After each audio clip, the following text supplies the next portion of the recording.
Boa noite, pessoal. Sejam todos muito bem-vindos a mais um Oftcast. No episódio de hoje, a gente tem um convidado muito especial, o Dr. Alan Pieroni.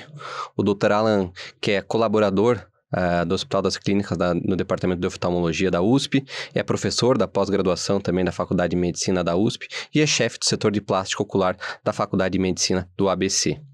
Ele já foi nosso convidado em episódios prévios aqui do Oftcast, e hoje ele vai ter uma abordagem um pouquinho diferente. A gente vai falar um pouco da carreira dele na oftalmologia, a experiência americana que ele também teve trabalhando com oftalmologia, e claro, sobre a sua especialização, plástica ocular e órbita ocular, e também falar um pouquinho o que há de novo nessas áreas. Então, eu queria agradecer ao Dr. Alan, obrigado pela sua presença, e boa noite a todos vocês. Boa noite, Leonardo. Também gostaria de parabenizar os idealizadores desse programa e da Oft Review, o Bernardo e o Daniel, né? Agradecer o convite. Vejo que muitas pessoas de renome já participaram desse Oftcast e eu fico orgulhoso de ser um deles. Legal. E acho que a gente vai aproveitar bastante a conversa. O Dr. Alan tem uma grande experiência, uma grande carreira na oftalmologia. Ele já passou por diversos serviços hospitalares, teve essa experiência americana que é bem interessante também.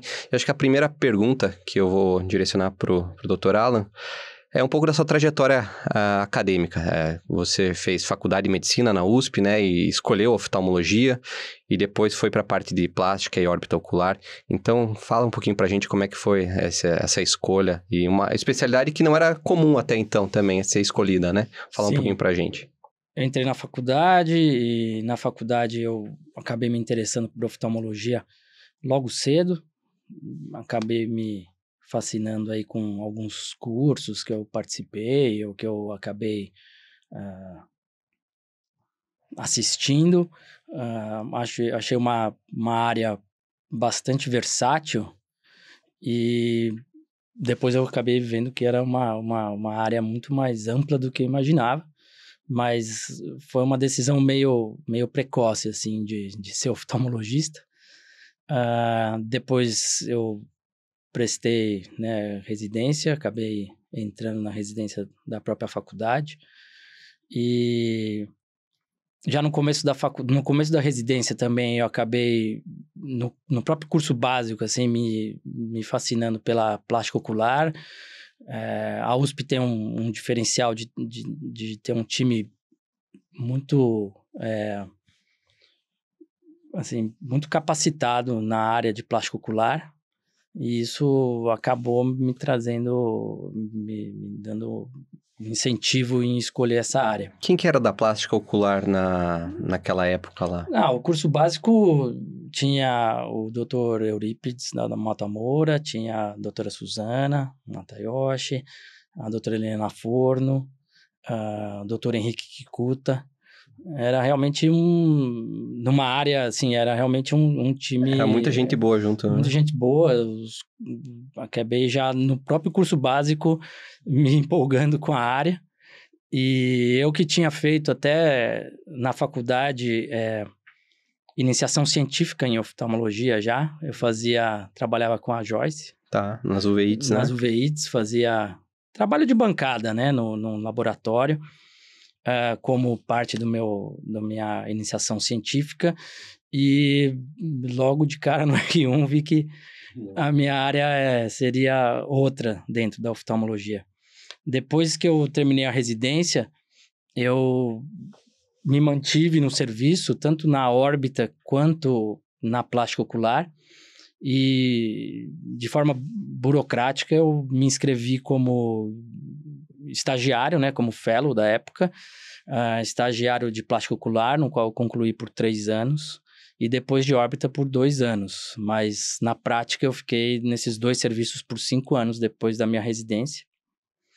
E também nessa escalada, né, nessa escalada dentro da USP, depois que eu terminei os estágios, eu precisava ter que já não foi pouco, mas eu acabei entrando na pós-graduação como doutorando, né, dentro do processo de de doutorado.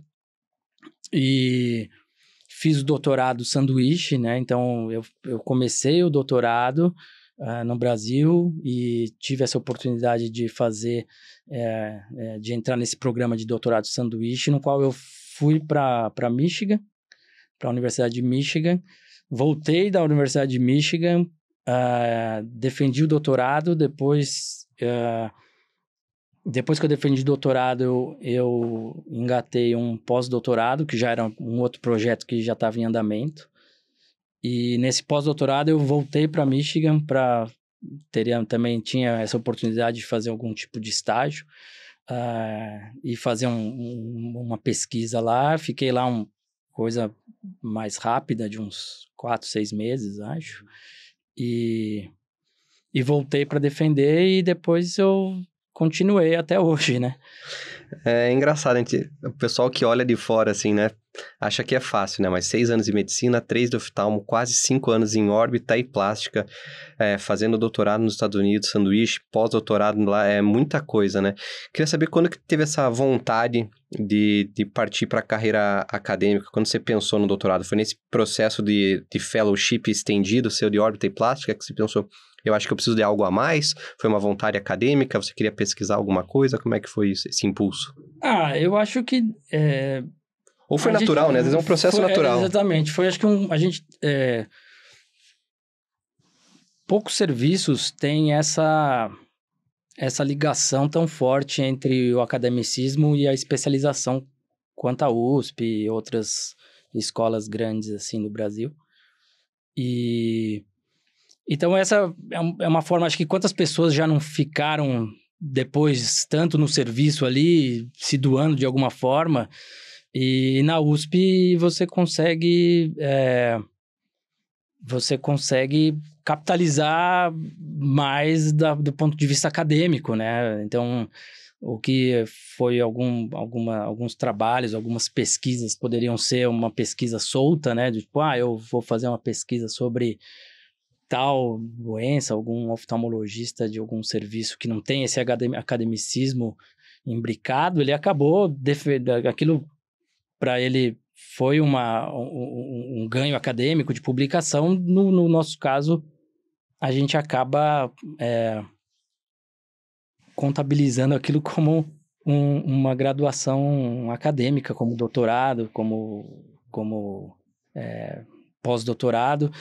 Lógico que foi automático, mas por estar perto de pessoas muito acadêmicas e muito... muito acadêmicas e muito capacitadas, né? Então, para mim, dentro da plástica ocular, ficar na órbita junto com o professor Mário Monteiro, que... Foi orientador seu. Foi orientador meu e foi também quem era que organizava a órbita ali, né? Sempre foi. E aquilo, assim, automaticamente você é sugado pro lado... acadêmico. E se você tá num serviço como esse, né, não tem, acho que, assim, forma mais elegante de contribuir ali se não for com pesquisa. Então, acabei indo nessa área também. E eu me lembro, acho que foi episódio 34 ou 38, se eu não me engano, o pessoal até pode checar depois, que a gente comentou justamente do que você foi fazer nos Estados Unidos. Queria saber, até uma curiosidade minha, a pesquisa tinha relação com o quê? Eu lembro que era muita pesquisa de bancada, né? Você acabou mexendo muito em laboratório lá, inclusive comentou até que hoje a gente tem aquela medicação teprotumumab e tinha um pessoal que trabalhava com isso na época também, né? Foi, assim, a minha passagem por lá foi muito proveitosa.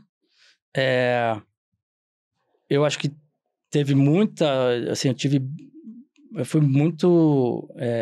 acho que tive muita sorte de estar lá naquele momento. O doutorado de sanduíche, você tem que ter uma proposta de ir para algum lugar, né? No qual você...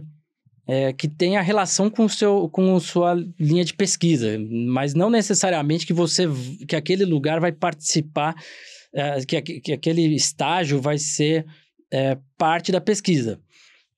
Por exemplo, né, A minha pesquisa era em oftalmopatia de Graves, né? Em orbitopatia de Graves. Foi a tese do meu doutorado foi nisso. Foi numa área de imagem, então eu fazia medidas com tomografia da neuropatia óptica disteroidiana, que é a neuropatia que ocorre no Graves.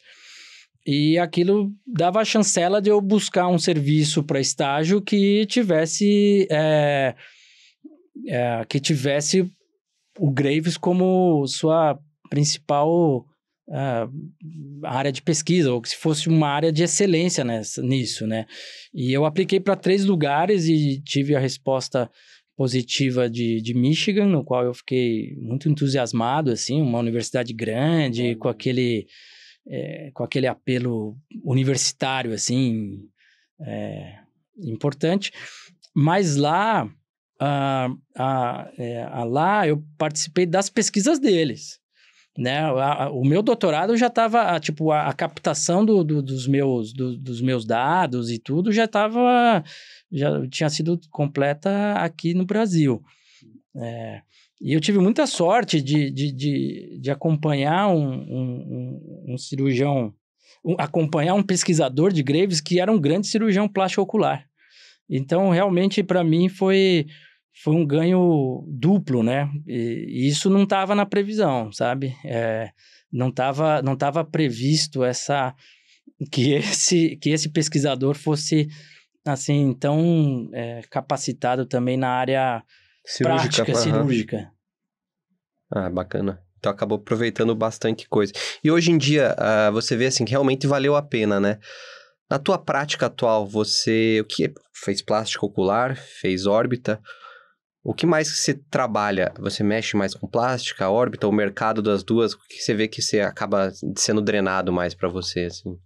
As duas, assim, eu trabalho, acho que deve ser quase meio a meio, assim, né? A gente sempre tem aquela ideia de que, né, a órbita é uma área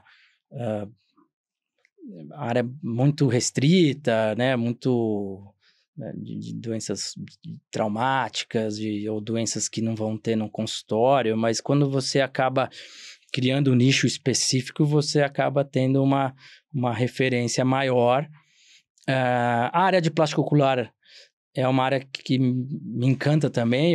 Nem todo cirurgião de órbita tem o tato de ser um cirurgião estético. Parece quase os opostos, né? Exatamente, isso é difícil, sabe? Você tem que ser duro, mas não pode perder a ternura, né? E eu gosto um pouco, assim, alivia um pouco a prática, né? Porque se você também fica embrenhado tudo em órbita, tem muita patologia mais pesada, né? Do ponto de vista emocional e do ponto de vista de conhecimento também, e você, ao mesmo tempo, tem que valorizar também. Eu valorizo muito também essa parte cosmética, assim, e eu acho que uma não briga tanto com a outra, que você acaba... assim, todo o aprendizado que você tem na área mais, assim, reconstrutiva ou de doenças, eu consegui, sim, trazer ela para a parte cosmética, sabe? E eu entendo a área da órbita, uma área parece que é um pouquinho mais reservada, né? Porque a parte da plástica acaba oftalmos de outras especialidades mexendo um pouquinho mais, inclusive outras especialidades médicas, cirurgia plástica, dermatologia, acabam mexendo um pouquinho mais. A parte de órbita realmente parece mais específico, parece que... Mais ou menos, assim, a gente tem, assim, essa visão do oftalmologista de que, nossa, olha quanto retinólogo tem aqui, quanta pessoa que faz refrativa tem aqui, e tem aquele cara que faz órbita, tá todo mundo lá. E não é, assim, a órbita é uma área muito multidisciplinar. Então, assim, tem muita patologia orbitária que é tratada por outras especialidades, assim. Eu acho que enquanto, né, a pessoa que faz retina, existe uma certa... uma intersecção de procedimentos que o retinólogo, o especialista em catarata, eles fazem. Na órbita existe isso também, só que são com outras especialidades. As áreas médicas, né? Uhum. Então, até para quem não acompanha o Dr. Alan nas redes sociais, ele, óbvio, não é o maior instagramer que vocês vão ver por lá, mas ele, eventualmente, você vê uma imagem ali com um neurocirurgião, com um dermatologista, acho que o pessoal que faz cirurgia de MOS, né? Volta e meia, você também participa dessas cirurgias. Quais são as principais, assim, na parte orbitária, procedimentos que acabam mais sendo feitos na especialidade? Não tem muito isso. Olha, a plástica ocular, ela é legal porque ela é muito ampla. Assim, é uma área que as cirurgias pouco se repetem, assim. Então, as próprias blefaroplastias são diferentes para cada paciente. Lógico que existem semelhanças, existem patologias tumorais, né, de reconstrutivas, que também são bem amplas as formas de reconstrução. As doenças orbitárias também, né? Então, tem doença orbitária mais tumoral, tem doença orbitária mais inflamatória. Então, você tem que saber um pouco de tudo. Essa questão da multidisciplinaridade eu acho essencial para quem faz plástica ocular, para quem faz órbita. A interação com outras especialidades, a gente não pode ficar muito fechado num nicho ou fechado num cooperativismo de, olha, eles também fazem, ou eu também faço. Eu acho que a gente precisa... eu aprendi muito com outras especialidades durante a residência, no qual eu ia junto, marcava junto cirurgia, que é uma vantagem de estar num serviço grande, num serviço hospitalar, né, diferente de outras áreas oftalmológicas. Eu fiz a lição de casa e ouvi alguns podcasts que você fica numa discussão de um serviço privado. Eu acho que, né, esses serviços universitários grandes te trazem essa interação. Então, em plástica ocular, realmente essa interação é importante. A parte médica, né? Porque você acaba mexendo com outras áreas, neurocirurgia. A neurocirurgia faz muito, né? Radiointervenção também, essas lesões vasculares de órbita, eles devem participar bastante. Exatamente. Eu aprendi muita coisa com radiologia intervencionista no HC, que foi, por exemplo, uma mudança num tipo de tratamento do linfangioma, que é uma patologia super que eu realmente mudei a gente, de certa forma, a gente mudou um pouco a forma de tratamento atual, e eu aprendi isso com a neurointervenção. A forma que eu vejo hoje tumores palpebrais são completamente diferentes, porque eu tive essa interação com a dermatologia, né? A valorização a valorização do tratamento curativo do tumor antes da reconstrução.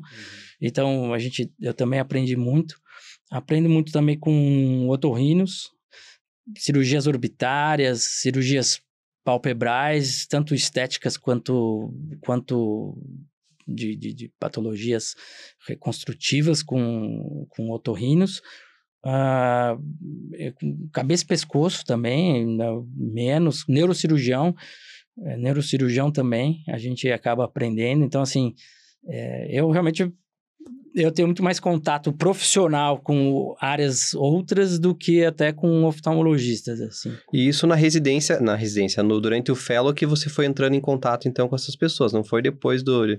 Não, foi depois também, depois assim. Mas também. O primeiro contato ali foi... O primeiro contato foi de sempre olhar alguma coisa, né? Então, por exemplo, em relação à dermatologia, a gente aprende duas pontas, né? Eu aprendo muito nessa parte dos tumores palpebrais com o MOS, no qual, quando eu era residente, a gente ficava ali naquela sala de pequenas cirurgias e que tinha cirurgia de faco, no qual eu fazia.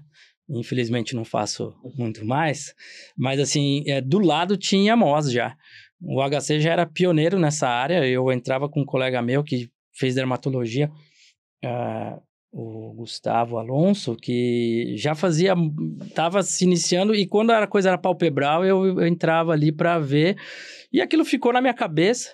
Por exemplo, nos Estados Unidos eu observava que todos os casos de plástica ocular já eram ressecados via MOS, e aquilo acendeu uma luz, do tipo, não, a gente não tá, assim, existe uma excelência ali, tem pacientes nossos com tumores palpebrais, a gente tá, né, não tá fazendo a excelência na retirada e tá fazendo. Isso foi uma coisa legal que eu implementei no ABC de justamente os nossos casos são feitos MOS e depois reconstrução pelo plástico ocular, ou seja, a gente tira um peso e também beneficia muito o paciente e aprende muito com eles, né? A cirurgia de MOS, assim, eles precisam de certificação, os dermatologistas e tudo, né? Não é uma coisa da dermatologia que se aprende durante a residência, são poucos cirurgiões de MOS. Então, é uma coisa bem interessante. E acho que agora comentar um pouquinho da vida prática, porque assim, muitos residentes não têm serviço de órbita durante a residência, acabam nem conhecendo muito a residência de órbita, o fellowship de órbita. Como que está funcionando hoje em dia? É obrigatório você fazer a plástica ocular junto com órbita? Você tem a opção de escolher, por exemplo, no HC, como que está sendo isso? Escolher só por órbita ou escolher só por plástica?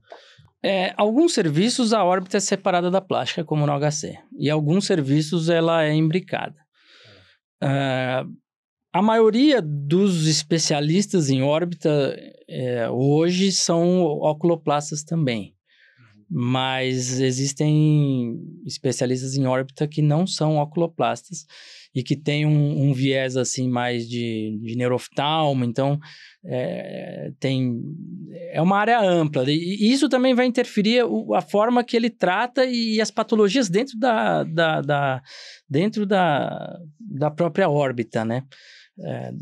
Por exemplo, eu tenho tenho como plástico ocular e também com um viés também de manter uma clínica estética também, eu tenho uma visão mais, assim, eu tenho uma visão muito estética dentro das patologias orbitárias, de fazer uma descompressão na busca de uma melhor estética dos pacientes.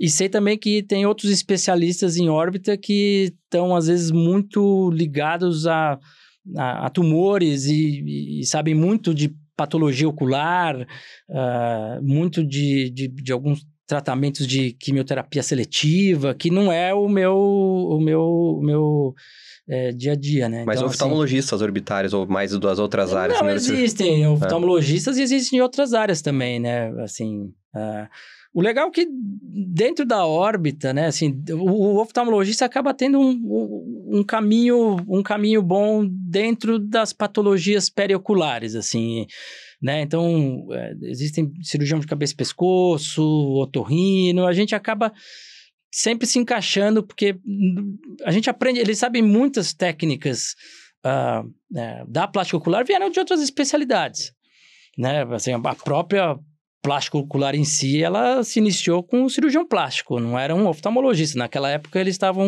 quem se especializava em oftalmologia não queria nem saber da pálpebra, né? E a oftalmologia foi crescendo frente a esse conhecimento de outras áreas. E a órbita também. A órbita, a gente tem muita coisa que eles contribuem, mas a gente... Assim, é como se a gente fosse... As patologias são diversas, mas a gente é o cara que conhece o lugar. É como se, né, você é o... O olho é meu, né? O conhecedor da região, da função visual, que, de certa forma, muito das cirurgias deles acabam afetando afetando a função visual, e a gente consegue juntar um pouco esse conhecimento, juntar um pouco essa habilidade cirúrgica periocular com o conhecimento da função visual, né? Até o conhecimento anatômico, né? Não é infrequente, eu já vi um ou outro ali, caso de cirurgia orbitária, de neurocirurgião, que levou a neuropatia isquêmica ali por, às vezes, questão anatômica vascular, né? Então, isso é uma coisa que tem que saber bem a anatomia. Com relação às vias lacrimais, também acaba fazendo bastante procedimento de vias lacrimais? As vias lacrimais também. As vias lacrimais também é uma área que, assim, ela envolve, acho que, em torno de 10% da minha clínica, no máximo. Bastante. Exatamente, assim. As vias lacrimais, ela também é legal, porque ela também envolve é uma área que envolve outras especialidades. O otorrino acaba fazendo, né? Desculpa. Então, mas assim, hoje em dia eu tenho otorrinos parceiros sempre que a gente acaba não disputando em si o paciente, né? Porque, de certa forma, você pode, às vezes, ter uma indicação de uma cirurgia endonasal no qual o otorrino tem que estar presente, pelo fato de você entender aquilo, mas não tá apto, né? Não é a sua área, o nariz, né? Não é a área do oftalmologista, o nariz.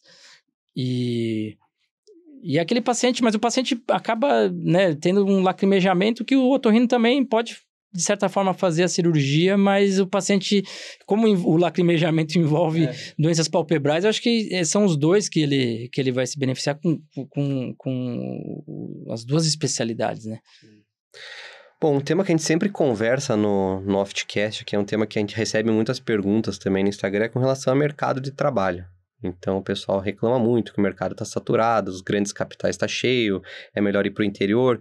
Eu queria ver a sua opinião sobre o mercado de trabalho com relação à órbita e plástico ocular na capital. Acho que o Dr. Alan também tem clínica no interior, né? Então, também pode falar com um pouco mais de propriedade essa diferença da capital para o interior com relação ao mercado e se incentiva alguém aí que está ouvindo a gente a eventualmente fazer, porque às vezes as pessoas ficam preocupadas, tem muita gente fazendo plástica, não vou fazer plástico, ou realmente se está faltando, ou se é um mercado bom. O que você acha disso?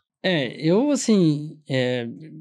não sou um conhecedor de mercado para poder, assim, né, um conhecedor, quando eu vou passar um ponto de vista mais prático, eu realmente tenho 2 clínicas, o que me faz, assim, conseguir ter 2 visões de mercado. Eu tenho uma clínica no interior de São Paulo, que é São José dos Campos, mas do ponto de vista nacional, ela não é tão interior, né? É uma cidade do tamanho de muitas capitais estaduais, né? Quase uma cidade lá em torno de 1 milhão de habitantes, com né, um poder aquisitivo quase Florianópolis, razoável, isso aí. E também tenho aqui em São Paulo, onde eu moro e onde eu sempre atuei. No interior, como subespecialista, você acaba correndo um pouco mais rápido o seu referenciamento frente a São Paulo, né? Muda um pouco os tipos de patologias, assim, não muito, mas no interior você galga mais rápido e em São Paulo você galga mais devagar com um ticket maior, né? Então, em São Paulo você tem uma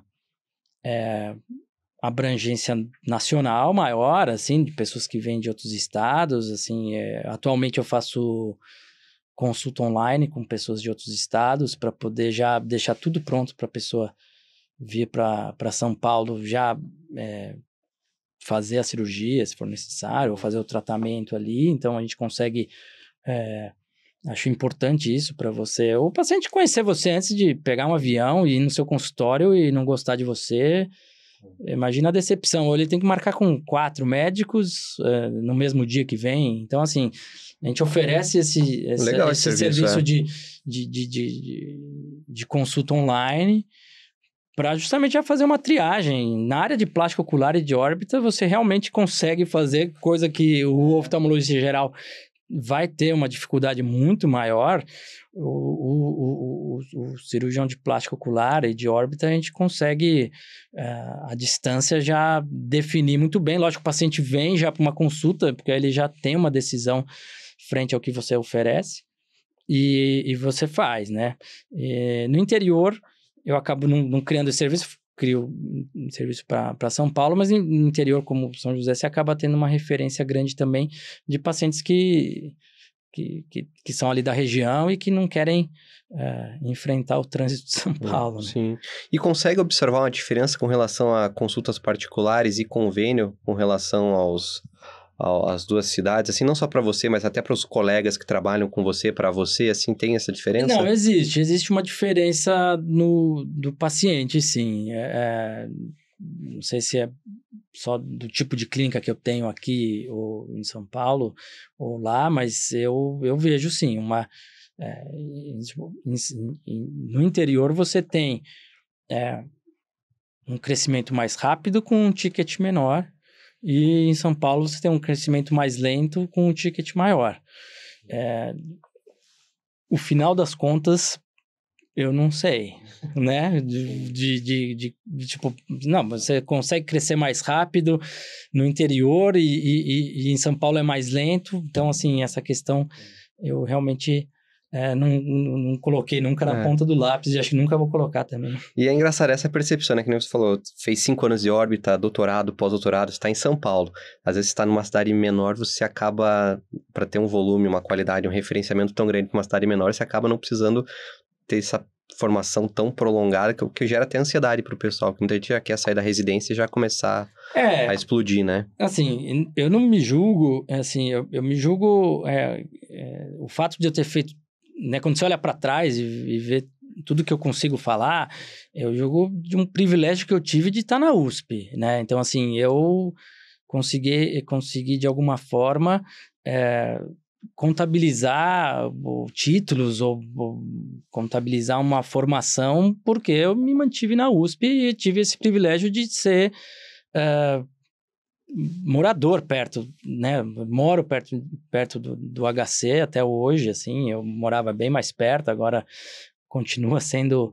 Então, assim, tive essa facilidade de me manter. E vários serviços em São Paulo são assim, né?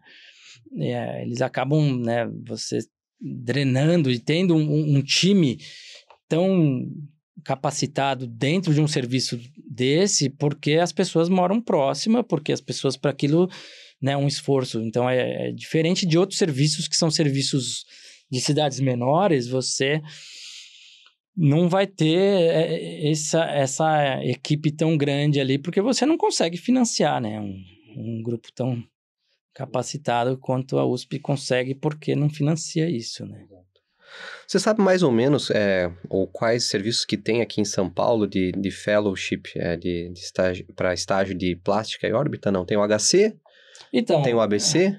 Assim, primeiro assim, órbita, eu vejo que, assim, eu também fico angustiado por escolher fellows, pelo fato de saber que órbita leva um tempo grande, assim, eu acho que também outras áreas, né, não é uma questão de... Mas órbita realmente são cirurgias que envolvem a necessidade né, de anestesia geral, de equipamentos, e que órbita você sangra, fica né? angústia de você determinar um tempo, né? De falar, olha, você vai fazer órbita em 2 anos, é o nosso estágio, e você vai sair. Não acho que isso é real. Agora, se a pessoa já está, né, de certa forma, interessada nisso e tem algum serviço que ela vai poder dar sequência no que ela vai ver para operar, para ajudar, principalmente o oculoplasta, né? Às vezes o oculoplasta também não dá para você garantir uma formação completa, assim. Eu acho que a pessoa tem que saber que, assim, ela tem que fazer esse tipo de especialidade. Os serviços que tem em São Paulo, existem em torno de 4, 5 serviços, assim, que oferecem isso, mas, assim, alguns vão ter alguns acho que vão ter um aprendizado em órbita melhor, alguns vão ter um aprendizado melhor em por exemplo, em via lacrimal, quer dizer, assim, todo mundo vai ter, de acordo com a equipe, uma área de excelência maior que a outra, né? Isso depende muito do chefe, mas em São Paulo a gente tem a USP, que tem uma equipe diversificada, assim, bem grande também, né? Tanto na plástica como na órbita, tem exatamente. bastante gente. Tem a Santa Casa, tem a Escola Paulista de Medicina, tem a Faculdade de Medicina do ABC, tem o SEMA. Acho que tem outras menores que também... Aí as menores vão às vezes, trazer uma capacitação, talvez, em outras patologias, assim, às vezes a pessoa vai ter um aprendizado razoável em área de blefaroplastia, mas acaba não vendo MOS, por exemplo, não vendo, quer dizer, cada uma tem uma. Elas são assim, quem a oculoplástica em si, né, dentro do conceito da Sociedade Brasileira de Plástica Ocular e tudo, a órbita está inclusa lá. Mas, assim, por exemplo, o HC, eu acho que a própria Paulista, existe uma órbita separada. Porque realmente é muito grande, né? Para você né, incluir. Eu acho que o oculoplasta tem que ter uma visão hoje, ele tem uma visão hoje muito maior do que tinha antes de doenças orbitárias. Por mais que ele não vá fazer a cirurgia em si, a identificação, uma opinião sobre os tipos de tratamento, ele já é capaz, assim, de ver em qualquer um desses tipos de serviço. Queria falar de mais um tema que acho que muita gente quer ouvir, já perguntaram pra gente também, que é sobre blefaroplastia e algumas coisas mudaram, tem a blefaroplastia superior, a blefaroplastia inferior, e também existe hoje em dia a blefaroplastia que não faz sutura, né? Não sei se o Dr. Alan tem experiência em alguma dessas técnicas, como é que tem feito as cirurgias? Assim, a blefaroplastia, ela assim, é um procedimento com grande apelo estético, né? Ele pode ser um procedimento também, ele faz parte de ser um procedimento funcional, acho que essas duas, assim, esses dois objetivos da blefaroplastia caminham juntos, né? O que é funcional, de certa forma, é estético. E né, nessa angústia aí, nessa ânsia de se diferenciar da sua blefaroplastia, você pode associar procedimentos adjuvantes, né? E a gente precisa ter, de certa forma,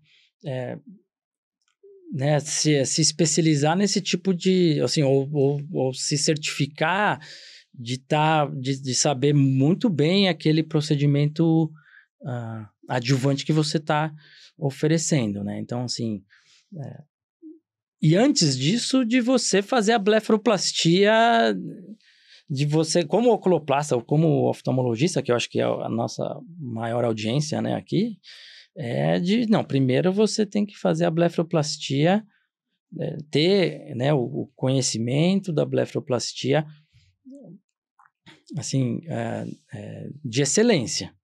E depois você começar a pensar em termos de outras alternativas adjuvantes, né? Então, uma delas, né, seriam tratamentos de pele associados, né? Então, assim, às vezes acaba, não, é que eu vou fazer já um laser junto, que eu vou fazer um curso disso, e aí eu particularmente deixo, assim, para fellows mesmo, falar, olha, quer entrar nessa, se especializa nisso, né? Assim, de alguma forma você vai, né? Se você vai fazer, tipo, procedimentos que esses procedimentos que não têm sutura, na verdade, são procedimentos dermatológicos.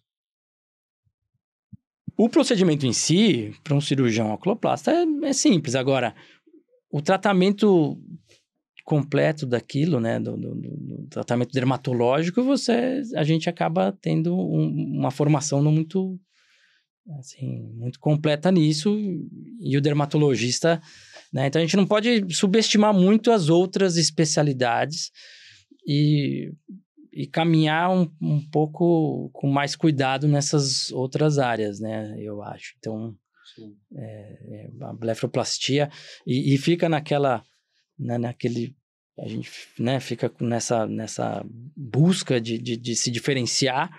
Mas eu acho que primeiro você tem que se diferenciar no seu procedimento, na parte que a gente traz a excelência, que seriam preservação das estruturas palpebrais, os resultados cosméticos funcionais mais cosméticos funcionais melhores. E aí tudo bem, se você já está realmente muito, já assim, seguro da sua blefaroplastia, você pode associar algum tipo de tratamento, mas sabendo que existem, às vezes, outras especialidades que fazem isso melhor. Então, se for para fazer, tem que fazer no mínimo igual. E outra impressão que eu tenho, acho que vários colegas têm também, que a plástica ocular é um mercado bem reservado para um público particular. Você acha que isso é verdade? Assim, o oculoplasta, ele vai trabalhar com um público que não lhe convém, tanto para procedimentos e consultas, ou não, isso não é verdade? Eu acho que não é. Assim, eu vejo assim, o oftalmologista geral vê o cirurgião plástico ocular como, né, o Dr. Ray, né? Assim, ele... Não, assim, eu acho que, assim, para mim, a parte estética, ela envolve em torno de 40% do meu consultório. Não é 100%, né? Então, não... Tem muita coisa... Lógico que a gente associa muito. Eu acho que... Por isso que, assim, eu não gosto de entrar muito nessa dicotomia entre o estético e o funcional ou reconstrutivo, porque as duas coisas caminham juntas, lógico.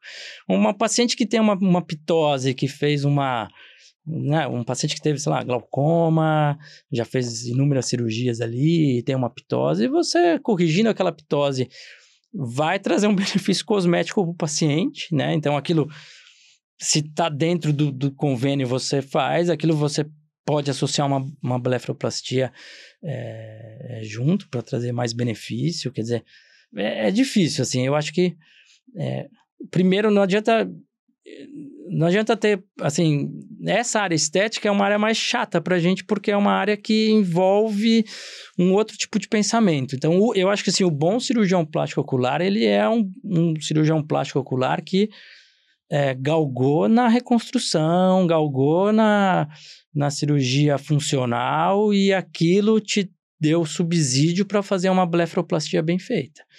Se a busca é a blefaroplastia pura, eu acho que a formação dele vai ficar deficiente.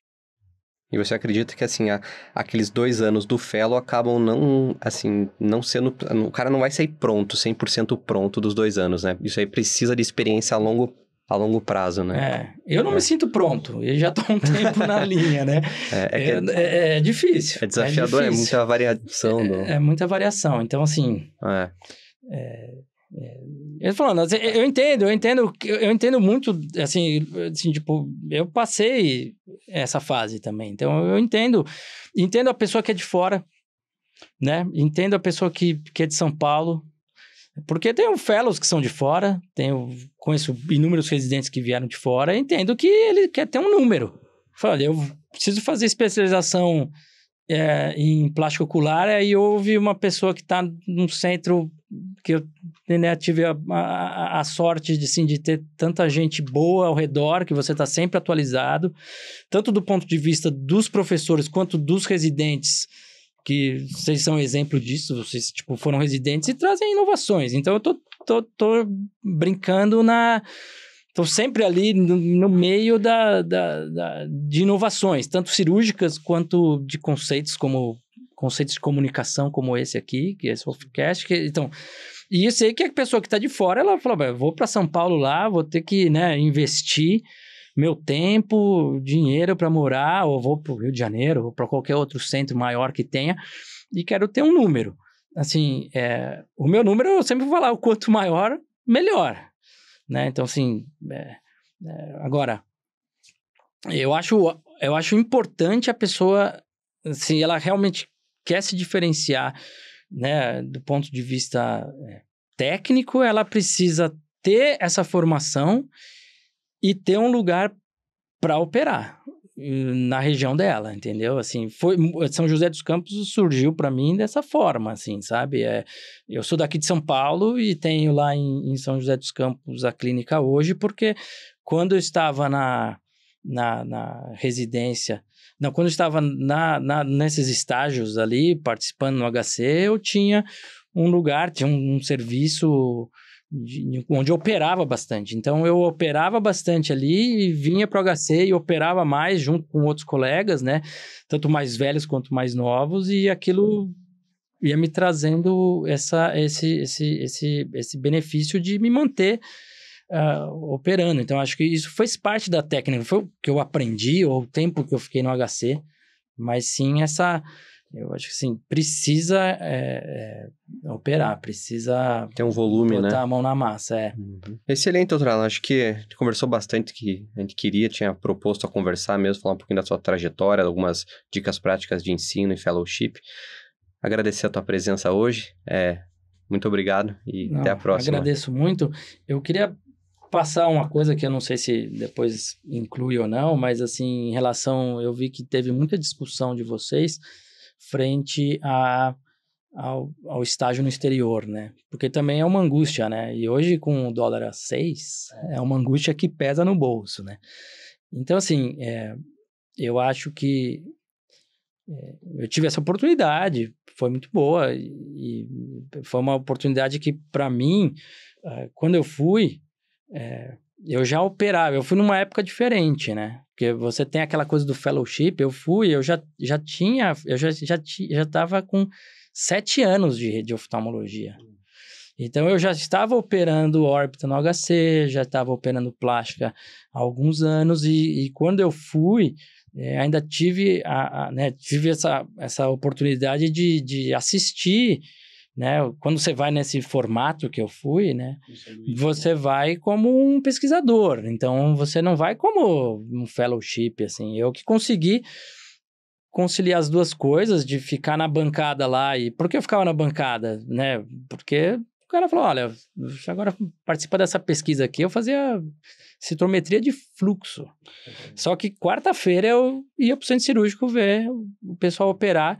Mudou muito o meu conceito e que eu trouxe para cá. Então, hoje também, esse gap, pelo menos do meu ponto de vista, eu participei de diminuir o gap que tinha de lá com aqui, certo? Eu acho que cada vez diminui mais, mas tive a oportunidade de mudar muito a minha blefaroplastia, de aprender uma técnica nova em descompressão orbitária, que faz o meu diferencial hoje em dia na descompressão de órbita, de Graves, e que poucos hoje fazem, e eu acho que devem aumentar aos poucos, pelo menos a ideia, né, foi mais...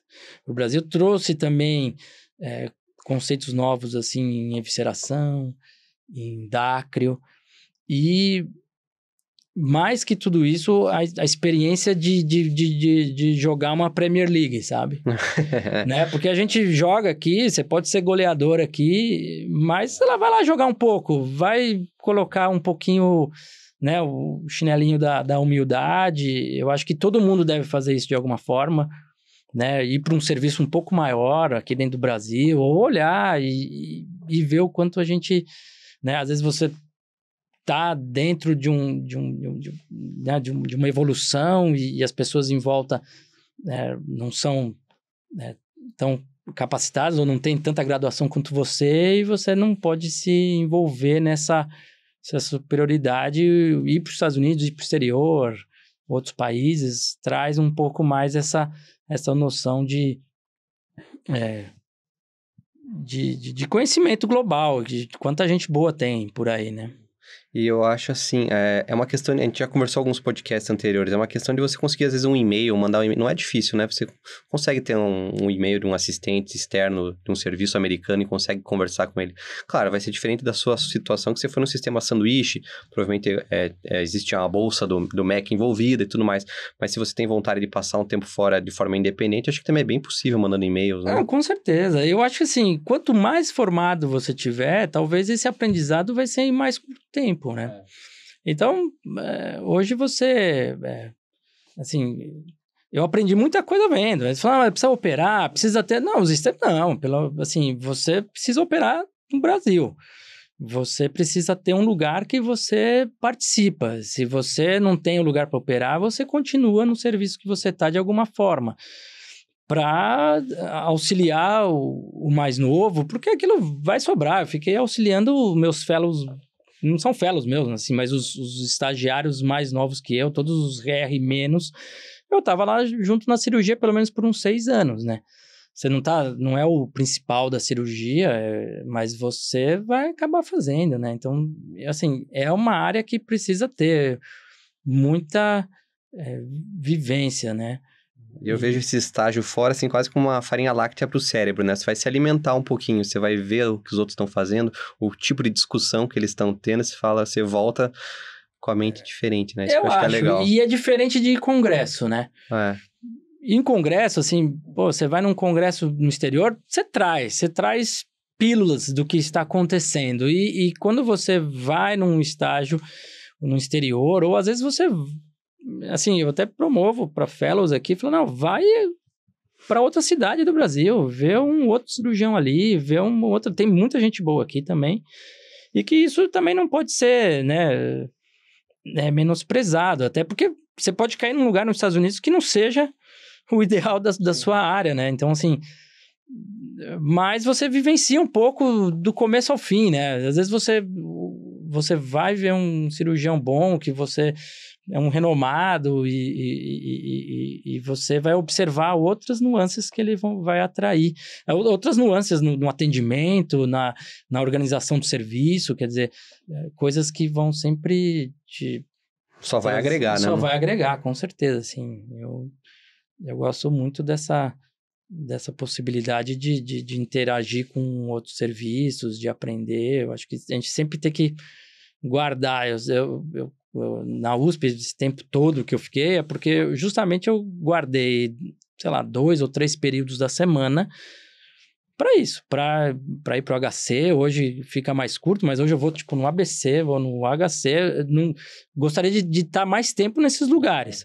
Mas, assim, né, a vida te impõe outros limites, mas você sempre aprende e troca. Então, pelo menos você guardar, pelo menos, tipo, 2 períodos por semana para esse tipo de aprendizado contínuo. Eu acho interessante. Que gera ciência, né? Que nem alguém comentou, um convidado nosso que... foi o professor Remo, inclusive, que no teu consultório você é o dono da verdade, né? Você dá o diagnóstico, o tratamento ali num serviço público, você vai, né? Alguém vai te trazer um caso desafiador, você vai ter que refletir, é diferente. Então, acho que é legal estar num ambiente... hospitalar, universitário, que tem discussão nesse nível. Né? Não, com certeza. O ambiente universitário, ou qualquer... Não dá para se isolar, né? Hoje em dia você realmente tem que estar interagindo, no meu caso, com outras especialidades, assim, em várias áreas mesmo, assim, né? Outro dia eu fui num congresso que era meio dermatologia, bem estético, assim, mas foi muito bom a experiência do ponto de vista, assim, de estrutura que eles criam, de comunicação que eles têm, e que a gente precisa, né, às vezes melhorar também. Áreas, ou às vezes dentro de um centro cirúrgico com um neurocirurgião, você aprende cada minuto ali, porque são pessoas que envolvem doenças orbitais, né? Sim, isso é muito legal da órbita, porque eu via isso como na neurooftalmo. Putz, você faz 6 anos de medicina, gosta da parte clínica, e você, de repente, na oftalmo, você desconecta. Na neurooftalmo foi uma área que é clínica, mas você tem muita conexão. Eu acho que para quem gosta dessa parte de multidisciplinaridade e cirurgia, a parte da órbita é uma área que consegue juntar um pouco da oftalmologia com outras áreas. Então, acho que acaba sendo uma opção legal para quem gosta de estar envolvido com outras áreas e também com a parte cirúrgica, né? Assim, da parte da plástica ocular, é um consultório bastante diverso. Então, é legal, né? É bastante diverso, assim. Você trata, assim, eu trato, às vezes, no mesmo dia, uma criança que tem um sarcoma no reto lateral que você operou e que uma situação bastante, né, consome bastante do ponto de vista técnico, emocional, de você tratar, e depois de 3 horas um tratamento cosmético no qual o seu cuidado vai ser com aquela cicatriz. Quer dizer, você tem que saber não menosprezar a dor de cada paciente, porque se você ficar assim, você fica duro, né? Você fala, bom, o menino tá aqui com a família aqui, a gente tá lidando, né, com um tumor que vai ter que fazer radioterapia, que não vai ter que fazer quimioterapia, que não responde, e essa paciente tá se queixando da cicatriz que não tá... Não, você tem que entender e diferenciar. Cada um vem com aquele problema e eu valorizo todos eles. Então, eu valorizo a estética, não gosto de menosprezar quem faz só estética. Tem, acho que, ótimos cirurgiões que poderiam ser bons cirurgiões reconstrutivos, mas acaba, assim, trazendo uma clientela tão estética que ele fica estético. Não gosto muito de criar essas rixas, esses nichos, assim, que eu acho que só afasta, né? Não acaba agregando, né? É interessante que comentou, abriu a porta do consultório, fechou, trocou o paciente, você tem que acabar mudando mesmo, parece que muda o ambiente e o comportamento. De repente está num tumor, de repente está na parte estética, você não pode levar o mesmo Alan para as duas consultas, você tem que saber qual Alan que você está levando para cada avaliação. E é bom, legal. Porque varia, né? Varia, assim, tem épocas que você, né? Varia o que você vai fazer, a interação com o outro, né? Então, às vezes eu vou operar com um neurocirurgião, às vezes eu vou operar com um dermatologista, assim, são áreas completamente distintas e a gente consegue brincar nas duas, né? O neurocirurgião, às vezes, nunca fala com o dermatologista, ou vai, né? E a gente fala com os dois, então... É legal. Eu acho, assim, eu gosto da... Faz pouco óculos, né? Oi? Faz pouco óculos. Não, faz óculos sim, porque o paciente da blefaroplastia sabe que você é oftalmo e a última consulta dele vai ter o óculos incluso, assim, não tem jeito. E a gente faz óculos. Lá nos Estados Unidos eu vi lá, o cara que faz plástico ocular acaba realmente não... Procurou, é que ortoptista, né? Vai por ortoptista. Não, mas ali tá o residente, sei lá, dentro do serviço deles, às vezes dá até inveja, né? Mas não, a gente faz sim. Menos são os pacientes que vão passar comigo só para óculos, né? Sim. Aliás, agora que a gente faz fazendo também. Sempre. Então a gente precisa ter, exatamente. Então, a gente também o oftalmologista também acha que a gente larga a oftalmologia, mas não larga de jeito nenhum, né? Assim, é ali que a gente se diferencia sempre, né? No tratamento da córnea do paciente, na pitose do paciente, coisas que as outras especialidades ali é a fronteira que você domina. Então, isso abre portas para o oftalmologista, né? Dentro de outras especialidades também, eu acho que... acaba tratando muita coisa. Se for pensar, olho seco, uma cirurgia complicada, que alguém deixou uma exposição, um lago oftalmo, um olho... Tem que tratar também, né? Isso tudo é do oftalmologista, que alguém que viu na residência essas coisas, né? Exatamente. Então, fica... Excelente, acho que é isso, né, Alan? Legal, deu um complemento aí comprido. Os acréscimos foram longos, mas é isso aí. Queria agradecer novamente, então, doutor Alan. Obrigado para quem ouviu a gente e até semana que vem, então, pessoal. Obrigado, Alan. Obrigado, agradeço a oportunidade. Valeu.